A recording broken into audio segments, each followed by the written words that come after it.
Matapos ang isang matagumpay na anti-illegal drug operation, umabot sa 1.6 million pesos na halaga ng full-grown marijuana plants ang binunot at sinunog ng mga tauhan ng PNP Cordillera.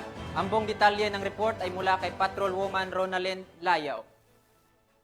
Sa mas pagpapaigting ng kapulisan ng Cordillera sa kanilang kampanya kontra ilegal na droga, binunot at sinunog ng mga operatiba ang mahigit 1.6 milyon halaga ng fully grown marijuana plants sa magkahiwalay na operasyon sa probinsya ng Kalinga at Benguet nito lamang ika-2 ng Nobyembre 2025. Matagumpay ang operasyon dahil sa pagtutulungan ng mga operatiba ng Kalinga Police Provincial Office at Benguet Police Provincial Office.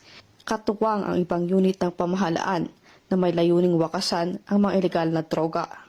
Nagresulta ang operasyon sa pagkadiskubre ng 3 plantasyon sa barangay Takadang, Kibungan, Benguet na may tanim na 5,250 piraso ng fully grown marijuana plants na may standard shark price na 1 milyon at 50,000 piso.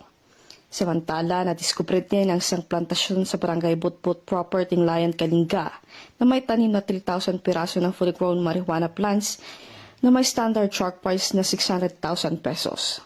Bagamat walang nahuling cultivator, binunot at sinunog ng mga operatiba ang mga pinagpapawal na tanim sa mismong lugar. Matapos makakuha ng sapat na sample upang isumite sa Regional Forensic Unit CAR para sa karagdagang pagsusuri. Ang matagumpay na operasyon ay patunay sa dedikasyon at determinasyon ng kapulisan ng Cordillera sa kanilang kampanya kontra ilegal na droga upang mapanatili ang kaayusan at kapayapaan ng komunidad tungo sa isang bagong Pilipinas. Mula dito sa Baguio City, ako po inyong PNN correspondent, Patrolwoman Layaw, Alagad ng Batas, tagataguyod ng Balitang Pulis.